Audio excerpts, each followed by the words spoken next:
tuko huko sahihi. Hakuna shida. Connect kufikia. Unajua mzuri sana. Poleni bana. Hii ni hali ya kila mahali iko hivi. Tusaidie bana. Kazeni kamba. Hii ni changamoto kila mahali iko. Garseni hakuna mahali ni afadhali kuliko mwingine. Sawa. Tuko Mnazini chini.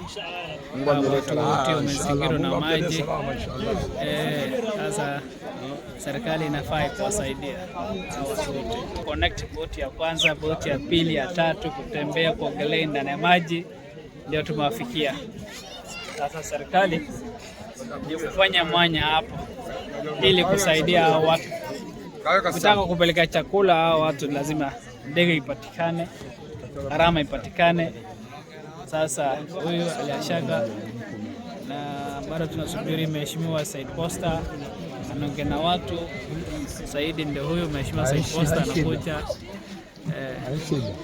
Walifanya juu ile maji waliingia tangu asubuhi mpaka saa hii wako na wanakuja hapa. Achana. Huyu yule ambaye amezingirwa. Tumezingirwa na maji. Hadi ni ngumu sana. Mungu ataleta kila mahali kwa hivyo. Nusura kutoka Mungu tu. Mungu ataleta nusura. Mwachezeni boti. Hali ndio hii. Hali ndio hii. Hali ndio hii. Hali ndio hii. Hali ndio hii.